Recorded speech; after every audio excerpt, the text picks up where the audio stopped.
له إيمانا واحتسابا غفر له ما تقدم من ذنبه أو كما قال النبي عليه الصلاة والسلام कैसे ताजदारों बादशाह क्या हुई कैसे ताजदारों बादशाह क्या हुई ओ खजीना बालाखाना शान शौकत क्या हुई मिटा दो कि अपनी हस्ती को अगर कुछ मर्तबा चाहो के दाना गमे मिलकर गुलो गुलजार होता है। सम्मानित मुसल्लियान किराम, महान अल्लाह पाक रब्बुल आलामीनेर दरबारे लाखो कोटी शुक्रिया आदाय करी যেই মহান মুনিব রব্বুল আলামিন আমাদেরকে বাছাইকৃত করে হাজারো মানুষ থেকে আল্লাহর ঘর মসজিদের মধ্যে আসার বসার কোরআন এবং হাদিসের কিছু আলোচনা শোনার সুযোগ করে দিলেন, ব্যবস্থা করে দিলেন। সেই জন্য মহান মুনিব রব্বুল আলামিনের দরবারে কৃতজ্ঞতার শুকরিয়া আদায় করি, বলি আলহামদুলিল্লাহ। কোরআনে মাজিদের মধ্যে আল্লাহ পাক রব্বুল আলামিন ইরশাদ করেন, লা ইন শাকারতুম লাযীদান্নাকুম ওয়া লা ইন কাফারতুম ইন্না আযাবি লাশাদীদ।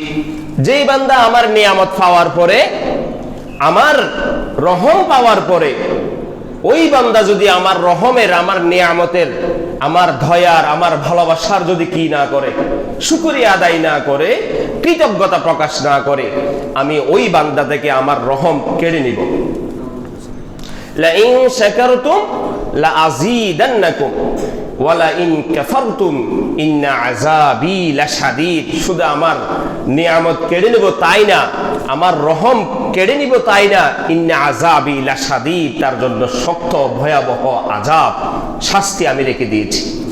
তাহলে হাজারো মানুষ থেকে আল্লাহর ঘর পৃথিবীর সবচাইতে দামি জায়গা, পৃথিবীর সবচাইতে মূল্যবান জায়গার মধ্যে সর্বপ্রথম আমাদেরকে আল্লাহর ঘর মসজিদের মধ্যে যেই আল্লাহ আমাদেরকে আসার সুযোগ করে দিলেন, সেই রবের প্রতি আবারও কৃতজ্ঞতার শুকরিয়া আদায় করি, বলি আলহামদুলিল্লাহ। আমি যে আয়াত তেলাওয়াত করেছি সূরা হাদীদের শেষের দিকে ২৭ নম্বর পারার একটি ছোট্ট আয়াত। এই আয়াতের মধ্যে আল্লাহ পাক রব্বুল আলামিন ইরশাদ করে, ইন্না ইদ্দাতাশ শুহুরি ইনদাল্লাহি 12 শাহরান ফি কিতাবিল্লাহি ইয়াওমা খালাকাস সামাওয়াতি ওয়াল আরদ মিনহা আরবাআতুন হুরুম। পৃথিবী শুরু হওয়া থেকে আজ পর্যন্ত আল্লাহর কোরআনের ভাষায় আল্লাহ পাক রব্বুল আলামিন বলতেছেন, পৃথিবী যেই দিন শুরু হয়েছে সেই দিন থেকে মাস ছিল 12টা। এখনো মাস কয়টা? 2026-এ এসে মাস কয়টা? পৃথিবী শুরু হওয়া থেকে তখনও মাস ছিল 12টা। আল্লাহ পাক রব্বুল আলামিন বলতেছেন এখনো মাস 12টা। ইন্না ইদ্দাতাশ শুহুরি ইনদাল্লাহি 12 শাহরান ফি কিতাবিল্লাহি ইয়াওমা খালাকাস সামাওয়াতি ওয়াল আরদি মিনহা আরবাআতুন হুরুম। 12 মাসের মধ্যে 4টি মাসকে আমি রব্বে কারীম সম্মানী করে আমি দুনিয়ার মধ্যে পাঠাইলাম। 12 মাসকে, 12 মাস আল্লাহর দেওয়া, কিন্তু 12 মাসের মধ্যে এমন 4টি মাসকে আল্লাহ পাক রব্বুল আলামিন আমাদের জন্য সম্মানী করে পাঠাইলেন। এমন 4টি মাসকে আমাদের জন্য তাজিম দিয়ে, মর্যাদা দিয়ে, মান দিয়ে, সম্মান দিয়ে, হারাম দিয়ে এমন 4টি মাসকে আমাদের জন্য পাঠাইলেন। তার মধ্যে একটা মাস হচ্ছে রজব মাস। একটা মাস কি? রজব মাস। আর 3টা মাস হচ্ছে জিলকদ, জিলহজ, মুহররম। 3টি মাস হচ্ছে লাগাতার 3টি মাস। আরেকটি মাস হচ্ছে রজব মাস। 4টি মাসকে আল্লাহ পাক রব্বুল আলামিন প্রাধান্য দিয়ে আমাদের 12 মাসের মধ্যে আমাদের জন্য 4টি মাসকে 12 মাসের মধ্যে 4টি মাসকে প্রাধান্য দিয়ে পাঠাইলেন। তার মধ্যে একটি মাস হচ্ছে রজব মাস, যেটা এই মাস আমাদের থেকে অতিবাহিত হয়ে গেছে। আল্লাহ রাসূল সাল্লাল্লাহু আলাইহি ওয়াসাল্লাম রজব মাস এমন ভাবে ইবাদত করতেন, এমন ভাবে রজব মাসকে মূল্যায়ন করতেন, কিন্তু হাদিসের মধ্যে আল্লাহ রাসূল বলতেছেন আমার উম্মতরা ওই 4টি মাসকে তো কদর করবে, কিন্তু এমন একটি মাস তাদের সামনে আসবে সেই মাস সম্পর্কে আমার উম্মত উদাসীন।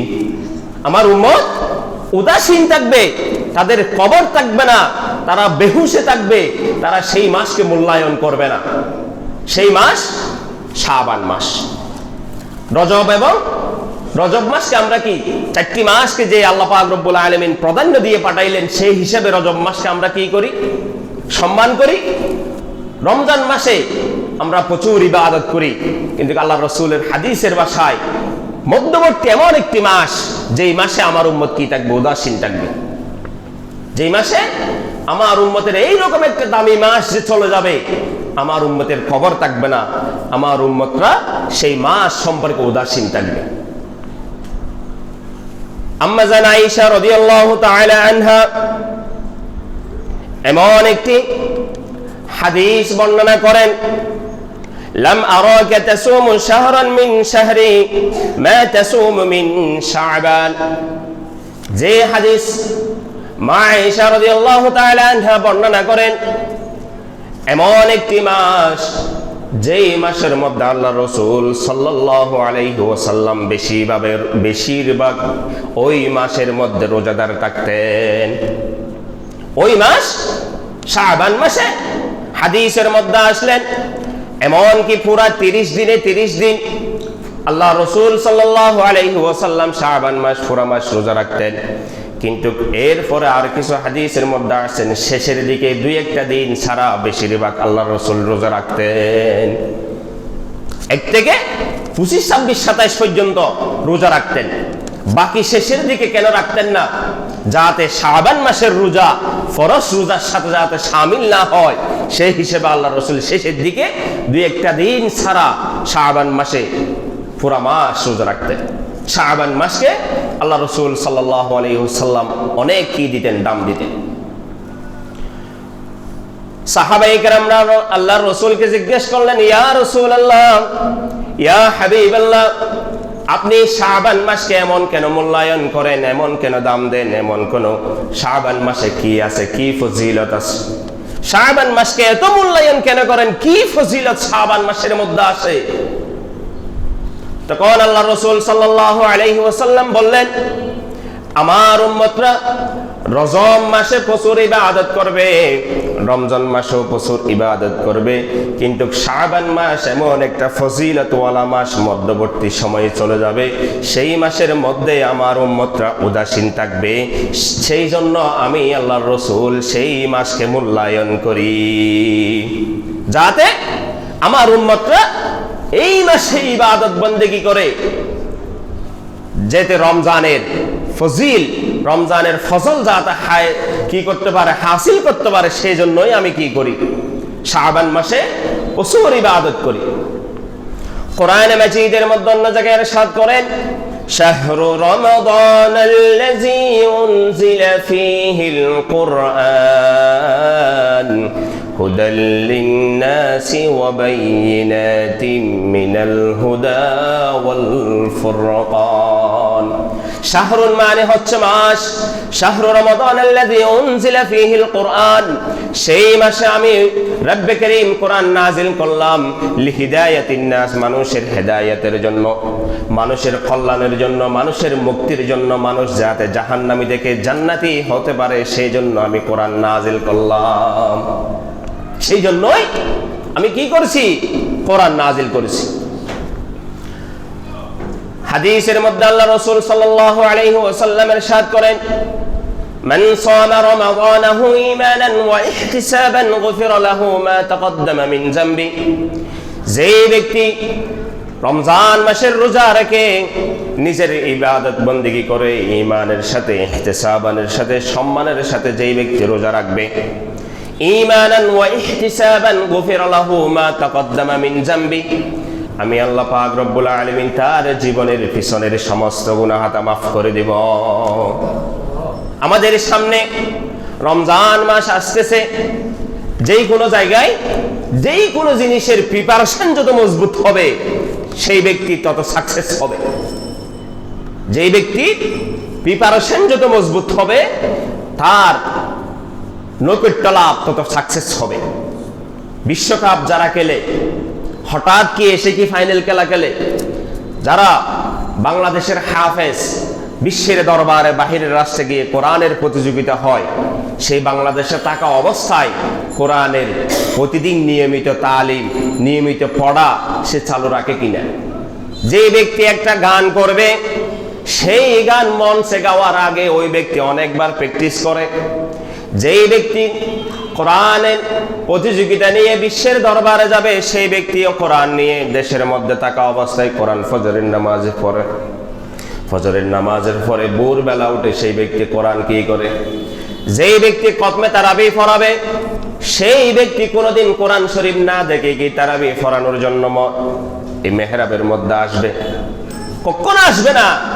যেই ব্যক্তির প্রিপারেশন যত মজবুত হবে, যেই ব্যক্তির প্রিপারেশন যত মজবুত হবে, সেই ব্যক্তির সাকসেস হওয়াটাই তত সফল, সেই ব্যক্তি তত সফলতার চাবিকাঠি অর্জন করবে। তাহলে শাবান মাস এমন একটা মূল্যায়ন মাস, এমন একটা দামি মাস আমাদের মাস থেকে চলে যাচ্ছে। আমরা আল্লাহ রসুল যে বলেছেন শাবান মাসে আমার উম্মতরা উদাসীন থাকবে, আসলেই আমরা উদাসীন। আমাদের কোনো খবর নাই আমাদের মাস থেকে এইরকম একটা দামি শাবান মাস যে চলে যাচ্ছে, আমাদের কোনো কি নাই, খবর নাই। কোরআনে মাজিদের মধ্যে আল্লাহ রসুল কোরআনে মাজিদের মধ্যে মহান আল্লাহ পাক রব্বুল আলামিন ইরশাদ করেন, শাহরু রমাদানাল্লাযী উনজিলা ফীহিল কুরআন, একমাত্র আমি কোরআন নাজিল করার উদ্দেশ্য হচ্ছে লিহিদায়াতিন নাস, মানুষ যাতে হেদায়েত প্রাপ্ত হয়, মানুষ যাতে হেদায়েত প্রাপ্ত হয়, মানুষ যাতে কোরআন যাতে তাদেরকে কোরআন যাতে মানুষকে এমন ভাবে উপকৃত করে জাহান্নামী মানুষকে যাতে জান্নাতের রূপে পরিণত হয়।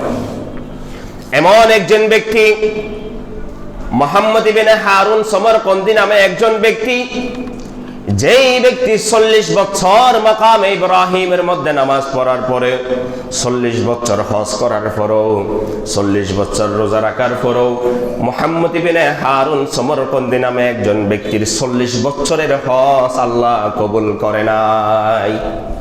40 বছরের হজ আল্লাহ কবুল করে নাই, 40 বছরের রোজা আল্লাহ কবুল করে নাই, 40 বছরের দোয়া আল্লাহ পাক রব্বুল আলামিন কবুল করে নাই। নামাজ পড়তেছে কোথায়?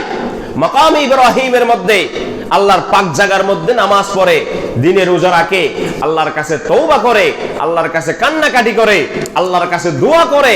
এমন একজন ব্যক্তি হারুন সমরকন্দি নামে একজন ব্যক্তি 40 বছর পর্যন্ত আল্লাহর কাছে দোয়া করার পরও আল্লাহ দোয়া কবুল করে নাই। তাহলে তার মাঝে কি গুণ ছিল, কি ভুল করেছিল ওই ব্যক্তি, যার 40 বছর পর্যন্ত হারুন সমরকন্দি নামের ব্যক্তিকে আল্লাহ পাক রব্বুল আলামিন ক্ষমা করে নাই। মুহাম্মদ ইবনে হারুন সমরকন্দি ওই ব্যক্তি নেশা পান করতেন, ওই ব্যক্তি মাতাল অবস্থায় থাকতেন, সর্ব অবস্থায় মদ পান করতেন, সর্ব অবস্থায় নেশা পান করতেন।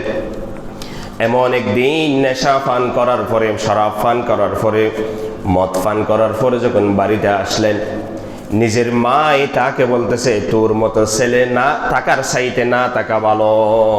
মা মদকেই যখন এসে বাড়ির মধ্যে মাতাল অবস্থায় উল্টা পাল্টা কথা বলতেছে, তখন মা বলতেছে, আজকে এরকম একটা ফজিলতওয়ালা দিন, এইরকম একটা সব কদরের মতো একটা দিনের মধ্যে, এইরকম একটা মূল্যবান একটা সময়ের মধ্যে হারুন সমরকন্দি মদকে, নিয়মিত মদকে বাড়ির মধ্যে এসে কি করতেছে? মাতাল, মাকে বকাঝকা করতেছে।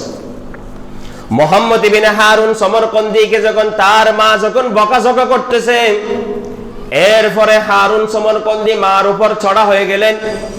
এরপরে মা যখন আরো চড়া হলেন, মুহাম্মদ ইবনে হারুন সমরকন্দি তার থেকে আরো চড়া হয়ে গেলেন।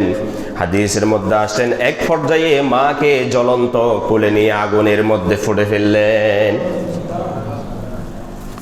কাজাকিস্তান, আফগানিস্তান, কিরগিজস্তান ওই দেশের মানুষ, আফগানিস্তান ওই দেশের মানুষরা বড় বড় রুটি পান করে, বড় বড় রুটি খায়, রুটি পান করে, রুটি কাজের রুটি বানাছে। এইরকম বড় চুলার মধ্যে মুহাম্মদ ইবনে হারুন সমরকন্দি তার জীবন্ত মাকে ফুটে ফেললেন। এরপরে মুহাম্মদ ইবনে হারুন সমরকন্দির স্ত্রী তাকে ধাক্কা দিয়ে ঘরের ভিতরে ঢুকাই লক করে দিলেন। সকালবেলা যখন তার নেশার গুড় যখন কেটে গেলেন, তখন বলতেছে দরজা খুলো। তার স্ত্রী বলতেছে তোর মতো নাফরমানের সাথে আমি আর সংসার করতে রাজি নই। তখন ওই হারুন সমরকন্দি বলতেছেন কি হয়েছে, কেন কাল গত রাতে তুমি তোমার মাকে জীবন্ত চুলার মধ্যে ফুটে ফেলেছ। এরপরে যেই কোনো ভাবে ওই ব্যক্তি ঘর থেকে বাহির হয়ে নিজের মাকে দেখতেছে পুড়ে খয়লা হয়ে গেছে। এরপর নিজের মাকে দাফন করেছেন, কবরস্থ করেছেন। মুহাম্মদ ইবনে হারুন সমরকন্দির 12 জন দাসী ছিলেন, 12 জন দাসীকে মুক্ত করে দিলেন।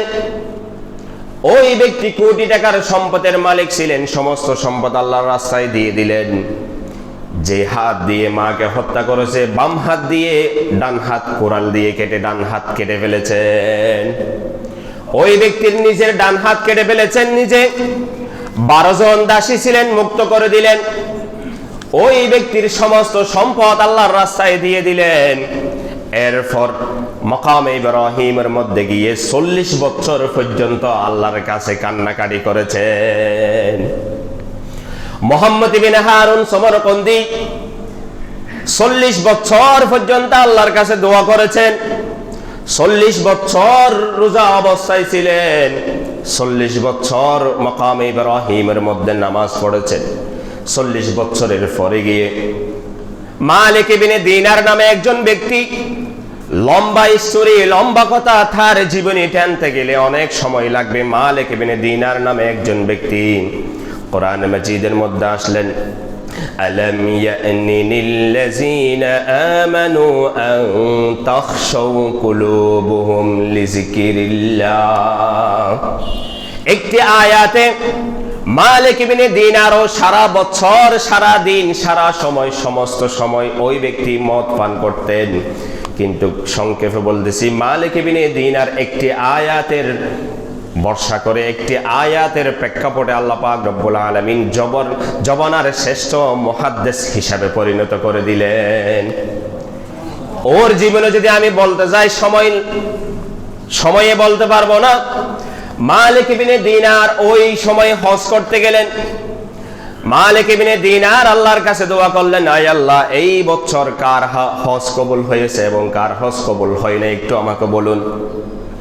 তখন মালিক ইবনে দিনারকে আল্লাহ পাক রব্বুল আলামিন স্বপ্ন দেখাই বলতেছেন, সবার হজ কবুল হয়েছে, এমন একজন ব্যক্তির হজ কবুল হয় নাই। মালিক ইবনে দিনার আল্লাহকে বললেন, আয় আল্লাহ, সবার হজ কবুল হয়েছে, এমন কোন ব্যক্তি যার হজ কবুল হয় নাই তার নাম বলুন। তখন আল্লাহ পাক রব্বুল আলামিন মালিক ইবনে দিনারকে জানাই দিলেন, মুহাম্মদ ইবনে হারুন সমরকন্দি, যার ব্যাপারে এতক্ষণ আলোচনা করতেছি, ওই ব্যক্তির হজ আমি আল্লাহ কবুল করি নাই। মক্কার মানুষ থেকে মালিক ইবনে দিনার জিজ্ঞেস করলেন, তোমরা হারুন সমরকন্দি ব্যক্তিকে চিনো কিনা? তখন সবাই বলতেছে, হারুন সমরকন্দি নামে ব্যক্তিকে আমরা চিনি। ওই ব্যক্তির ডান হাত কাটা, ওই ব্যক্তি দিনে রোজা রাখে, ওই ব্যক্তি রাতে তাহাজ্জুদের নামাজ পড়ে, ওই ব্যক্তি 40 বছর পর্যন্ত এই জায়গায় ইবাদত বন্দেগী করতেছে। মালিক ইবনে দিনার যখন ওই ব্যক্তির কাছে গেলেন, ওই ব্যক্তিকে যখন বললেন, ভাই তুমি এমন কি আমল করেছো, এমন কি কাজ করেছো, এমন কি ভুল কাজ করেছো, এমন কি অন্যায় করেছো, যার কারণে আল্লাহ তোমার 40 বছরের ইবাদত কবুল করে নাই? এমন কি কাজ করেছো? এমন কি অন্যায় করেছো তুমি, 40 বছর পর্যন্ত তোমার হজ কবুল করে নাই, 40 বছর পর্যন্ত তোমার রোজা কবুল করে নাই। তখন ওই ব্যক্তি বলতেছে, আমি নেশা পান করা অবস্থায় জীবন্ত আমার মাকে হত্যা করেছি। এরপরে মালিক ইবনে দিনার তাকে লানত দিয়ে মালিক ইবনে দিনার তাকে বলতেছে, তোর মতো ফাফিকে আল্লাহ ক্ষমা করবে না বলে ওখান থেকে চলে আসলেন। তখন রাতে স্বপ্নের মধ্যে আল্লাহর রাসূল মালিক ইবনে দিনারকে স্বপ্ন দেখাইলেন, পৃথিবীর মধ্যে ক্ষমা করনেওয়ালা একমাত্র কে? যেই ব্যক্তি নিজের মাকে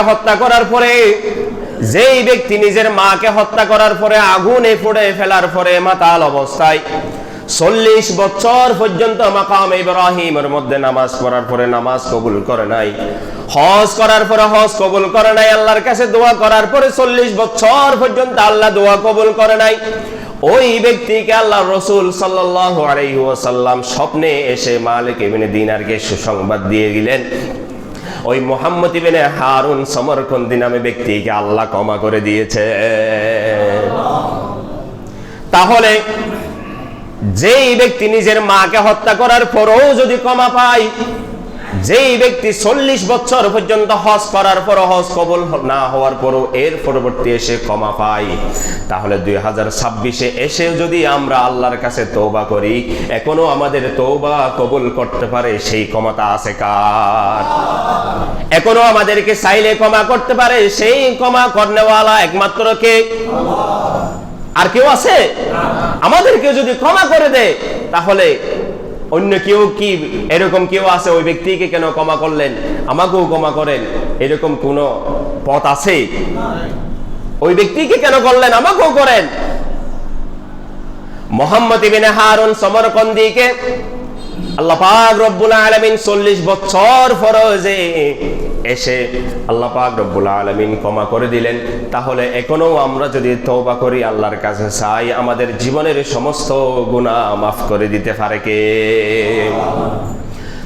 সাইয়্যিদনা মূসা আলাইহিস সালাতু ওয়াস সালামের জবানের মধ্যে এমন এক নাফরমান ছিলেন, এমন এক নাস্তিক ছিলেন, ওই সময়ের মধ্যে আল্লাহ পাক রব্বুল আলামিন বৃষ্টি বন্ধ করে দিয়েছে।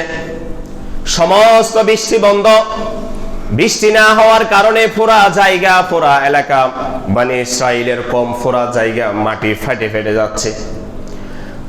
সাইয়্যিদনা মূসা আলাইহিস সালাতু ওয়াস সালাম আল্লাহর কাছে আরজ করলেন, আয় আল্লাহ, কি কারণে এমন ভাবে দেশের মধ্যে বৃষ্টি হচ্ছে না? আমাদের গরু, ছাগল, ভেড়া, দুব্বা সমস্তগুলো পানি না পাওয়ার কারণে মরে যাচ্ছে। ছোট ছোট মাসুম বাচ্চা মায়ের বুকের মধ্যে দুধ আসতেছে না পানি না পাওয়ার কারণে। মায়ে যদি পানি খাইতে না পারে, মায়ের দুধের মধ্যে দুধ আসতেছে না। আয় আল্লাহ, কার কারণে, কোন নাফরমানের কারণে তুমি আমাদের বনি ইসরাইলের মধ্যে বৃষ্টি দিচ্ছ না?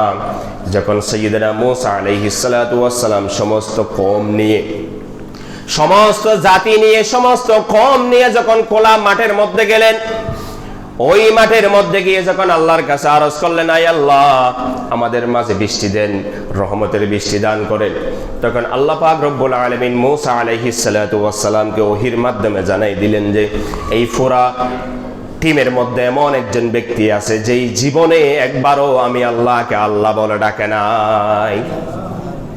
তাহলে পুরা জীবনে 70 বছর, 60 বছর, 70 বছর জীবনের মধ্যে যেই ব্যক্তি একবারও আল্লাহকে আল্লাহ বলে ডাকে নাই, তার নাফরমানের কারণে, তার গুনাহের কারণে, ফাফাসারের কারণে আল্লাহ পাক রব্বুল আলামিন ওই বনে ইসরাইলের মধ্যে বৃষ্টি বন্ধ করে দিয়েছে। সাইয়্যিদনা মূসা আলাইহিস সালাতু ওয়াস সালামকে ওহীর মাধ্যমে জানাই দিলেন, আই মূসা, ওই ব্যক্তিকে চিহ্নিত করে তুমি এই বৈঠক থেকে বাহির করে দাও, এই সমাজ থেকে ওই নাফরমানকে বাহির করে দাও, যেই ব্যক্তি জীবনে একবারও আল্লাহকে আল্লাহ বলে ডাকে নাই। তার মতো নাফরমানের তোমার কওম হওয়ার, তোমার বান্দা তোমার কি হওয়ার, উম্মত হওয়ার কোনো কি নাই, অধিকার নাই। তাকে কি করে দাও? সমাজ থেকে বাহির করে দাও। সাইয়্যিদনা মূসা আলাইহিস সালাতু ওয়াস সালাম বৈঠকের মধ্যে দাঁড়ায় বলতেছে, এমন বৈঠকের মধ্যে কোন নাফরমান আছো জীবনে একবারও আল্লাহকে আল্লাহ বলে ডাকো নাই? এখন আমাদের এই মসজিদের মধ্যে যারা আছেন, যদি বলি যে এমন একটা জিনিস হারাই গেছে, কে পেয়েছেন? একজন আরেকজনের দিকে তাকাবেন না? এমন একটা জিনিস হারাই গেছেন যে কোন একজনে চুরি করেছেন, এখানে চোর কে? এই মজলিসের ভিতরে আছে, চোরটা আপনারা কে? একটু চিহ্নিত করুন। একজন আরেকজনের দিকে তাকাবেন না?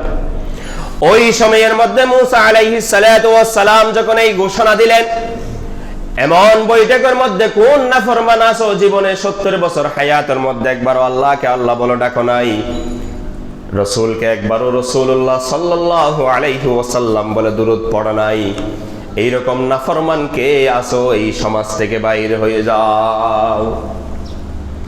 তখন যে জীবনে একবারও আল্লাহকে আল্লাহ বলে ডাকা নাই, তার অন্তরের মধ্যে এমন কম্পন সৃষ্টি হয়ে গেলেন, ওই ব্যক্তির কলবের মধ্যে এমন ভয় সৃষ্টি হয়ে গেলেন, ওই ব্যক্তি, হাদিসের মধ্যে আসে, তার কাছে একটা রুমাল ছিল, একটা গামছা ছিল, ওই গামছাটা এভাবে চোখের উপর দিয়ে, মাথার উপর দিয়ে আল্লাহর কাছে বলতেছে, আয় আল্লাহ, জীবনে একবারও আল্লাহকে আল্লাহ বলে ডাকি নাই, কিন্তু আমার জন্য রিজিকও আপনি বন্ধ করে দেন নাই।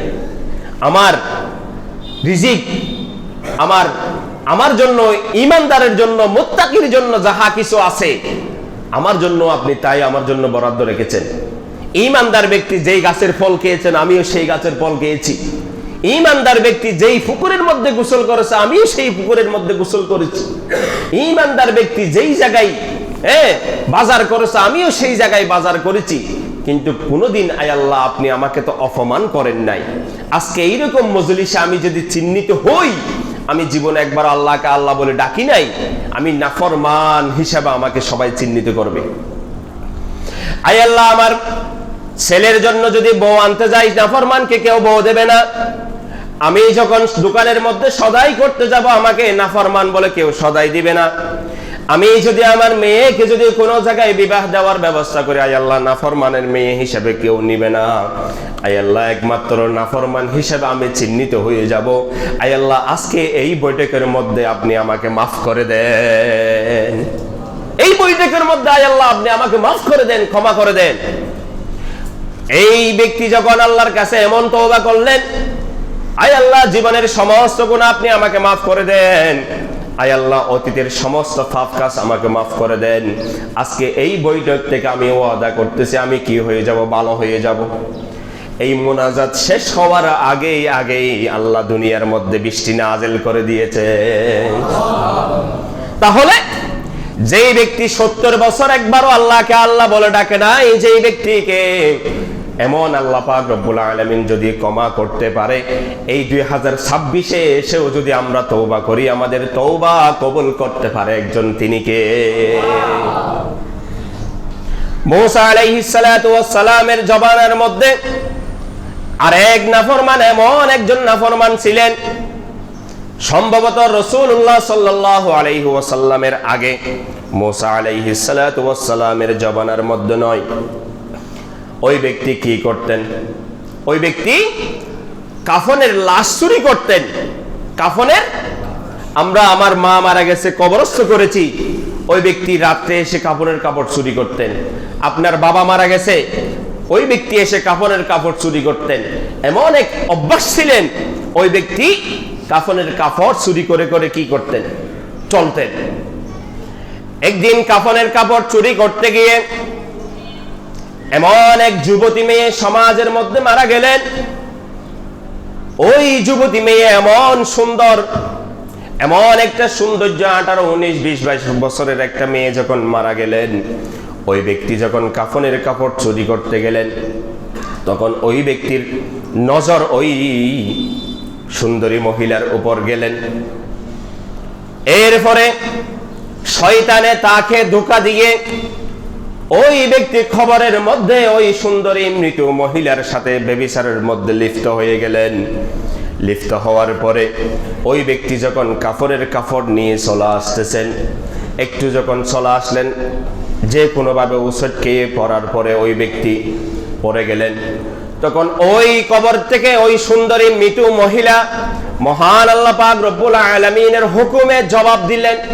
ও ভাই, আমার মা বাবা, আমার আত্মীয় স্বজন, আমার পাড়া প্রতিবেশী, আমি যখন মারা গেলাম আমাকে গোসল করে কাফনস্থ করে পবিত্রতা হয়ে আমাকে পবিত্র করে গোসল করে আমাকে কবরের মধ্যে দিয়ে গেলেন। তুই এমন নাফরমান, আমাকে কবরস্থর মধ্যে অপবিত্র অবস্থায় আমাকে অপবিত্র করে চলে যাচ্ছস। এমন পবিত্র জায়গার মধ্যে তুই আমার সাথে নাফরমানি করে চলে যাচ্ছস।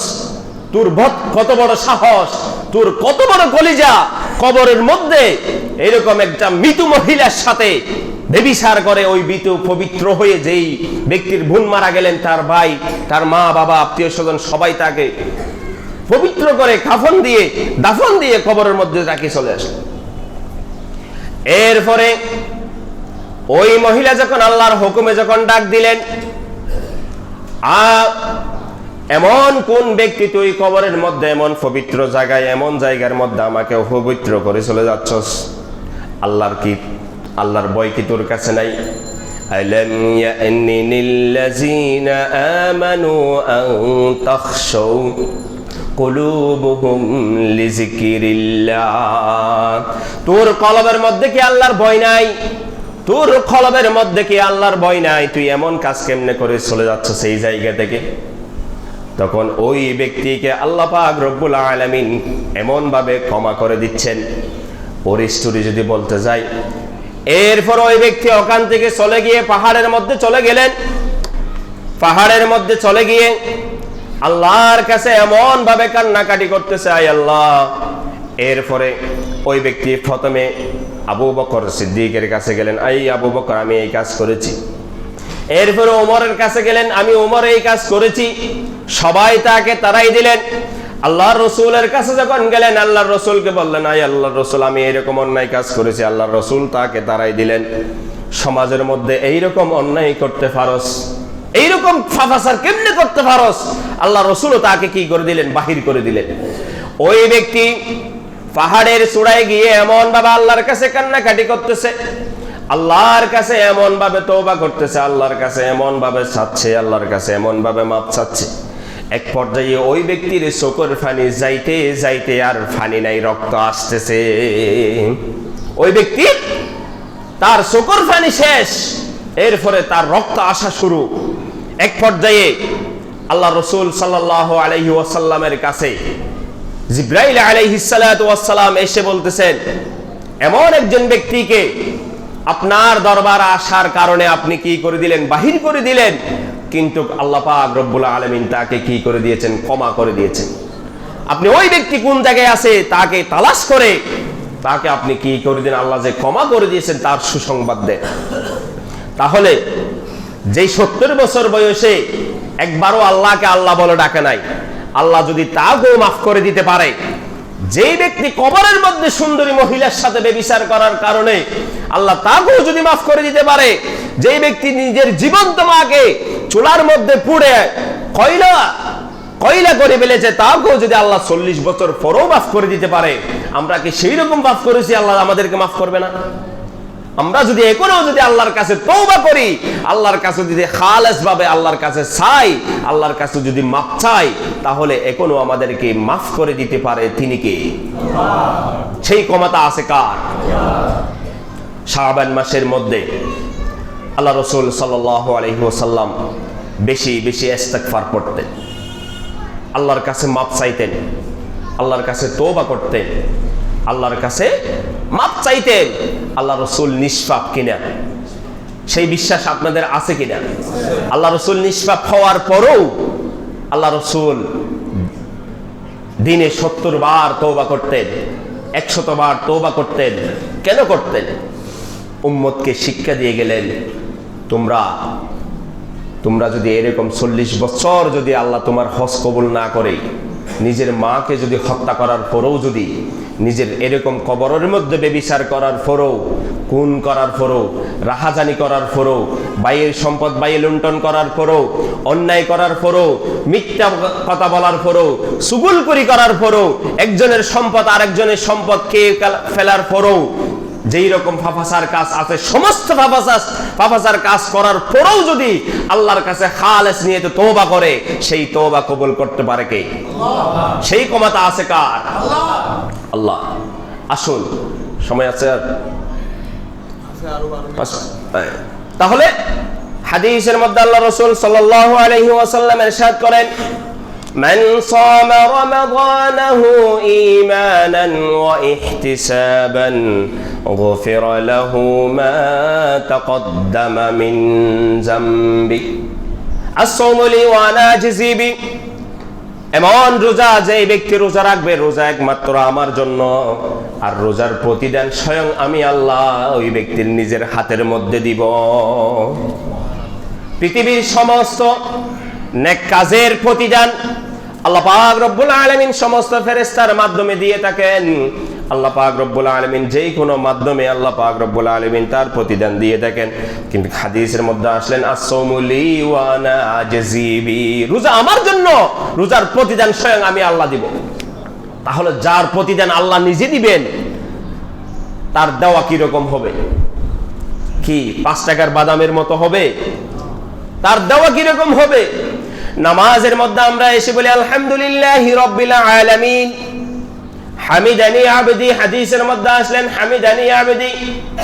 আর রহমানির রহিম যখন কোরআন তেলাওয়াত করি নামাজের মধ্যে, আল্লাহ পাক রব্বুল আলামিন জবাব দেন আসনা আলাইয়া আবদি। মালিকি ইয়াউমিদ্দিন যখন বলি, তখন আল্লাহ পাক রব্বুল আলামিন জবাব দেন মাজ্জাদানি আবদি। আলহামদুলিল্লাহি রাব্বিল আলামিন, সমস্ত প্রশংসা কার করি? আল্লাহ। তখন আল্লাহ পাক রব্বুল আলামিন জবাব দেন হামিদানি আবদি, আই বান্দা তুই আমার প্রশংসা করলি। এরপরে যখন আমরা বলি আর রহমানির রহিম আসনা আলাইয়া আবদি, আই বান্দা তুই আমার আরো বেশি প্রশংসা করলি। মালিকি ইয়াউমিদ্দিন, আই আল্লাহ আপনি একমাত্র আমাদের মালিক, আপনি একমাত্র আমাদের মালিক। মালিকি ইয়াউমিদ্দিন যখন বলি, আল্লাহ পাক রব্বুল আলামিন জবাব দেন মাজ্জাদানি আবদি, আই বান্দা তুই আমার একে একে 3 বার প্রশংসা করে ফেললি।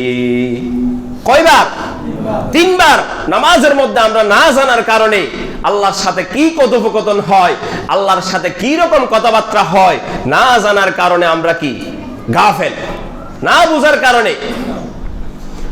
ইয়াকা না'বুদু ওয়া ইয়াকা নাস্তাঈন, এরপরে যখন ইয়াকা না'বুদু আল্লাহর কাছে আই আল্লাহ আপনার সাহায্য চাই, ইয়াকা না'বুদু আই আল্লাহ আপনার ইবাদত করি, ওয়া ইয়াকা নাস্তাঈন আপনার সাহায্য চাই। আমরা কার ইবাদত করি?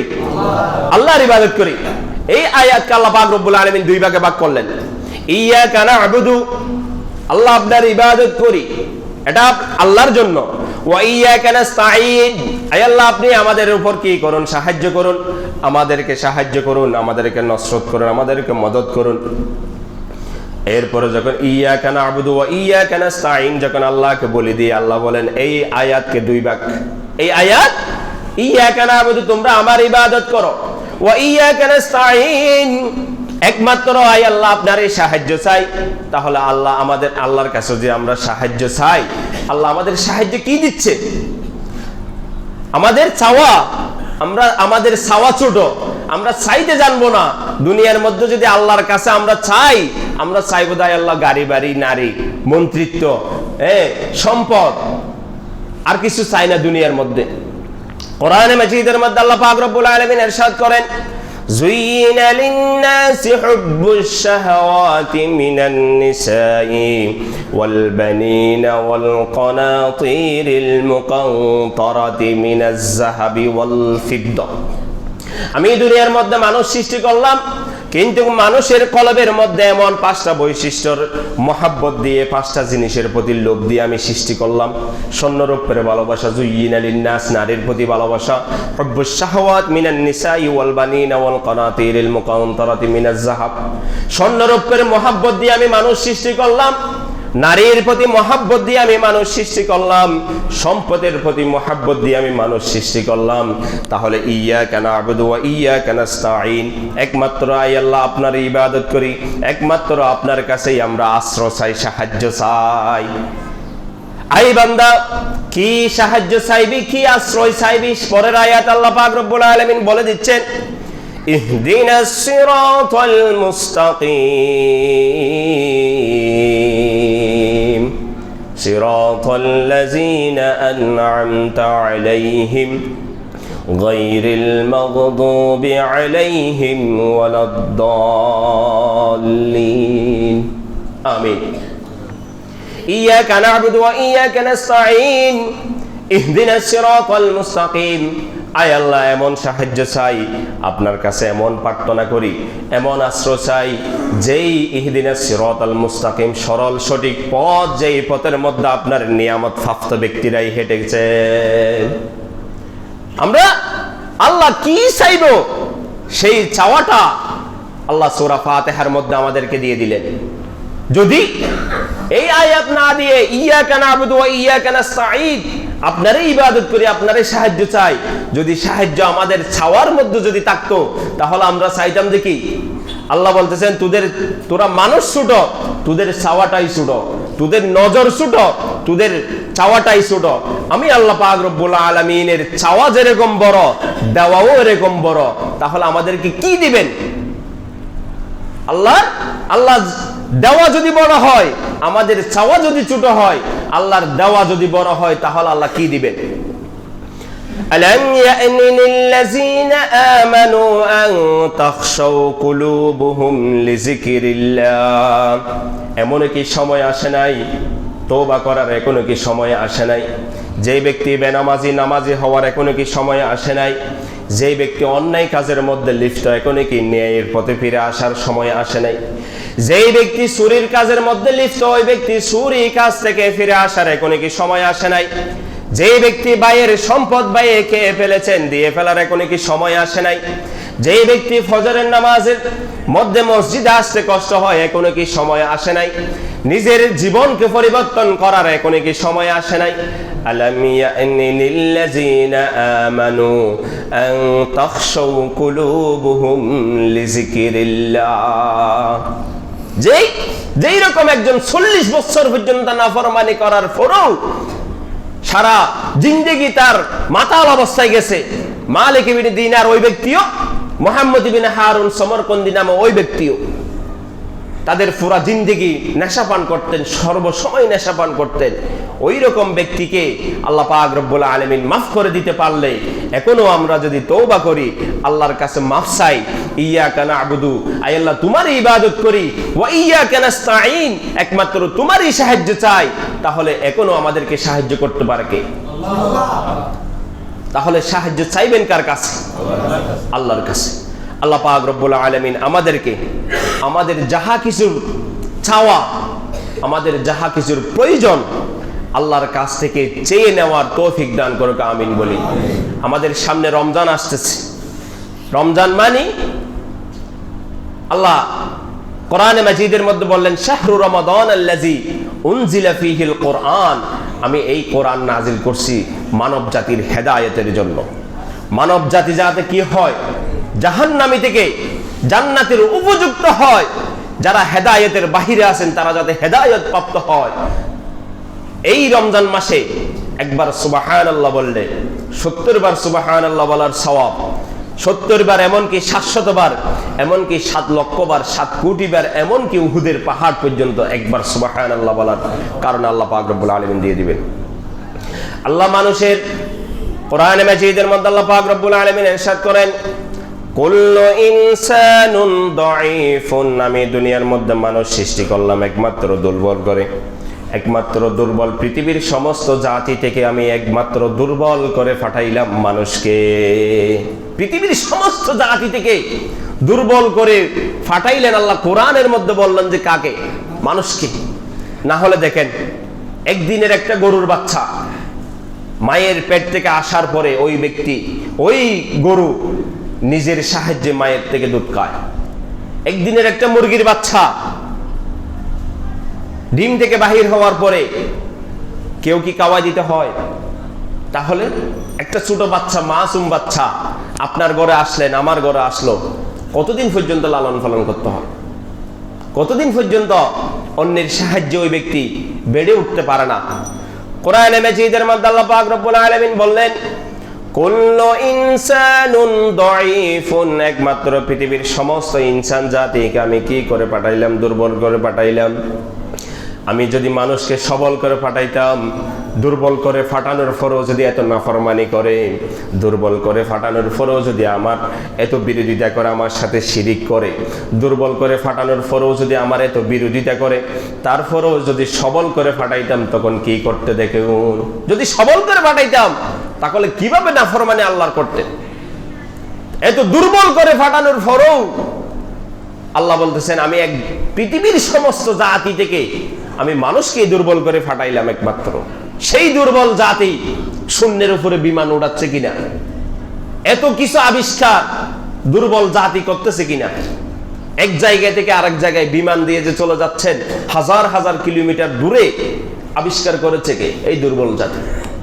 তাহলে এই দুর্বল জাতিকে আল্লাহ পাক রব্বুল আলামিন এমন ভাবে পাঠাইলেন, দুর্বল হলেও কিন্তু সমস্ত পৃথিবীর সমস্ত জাতি থেকে, সমস্ত মান থেকে সম্মান দিয়ে, পুরা পৃথিবীর থেকে সম্মান দিয়ে আল্লাহ পাক রব্বুল আলামিন মানুষ পাঠাইলেন। মানুষকে চন্দ্র থেকে, সূর্য থেকে, আসমান থেকে, জমিন থেকে, পুরা পৃথিবী থেকে দামি করে একজন মানুষকে পাঠাইলেন। যদিও বা আমাদেরকে দুর্বল করে পাঠাইছে, কিন্তু আমাদের মান কত।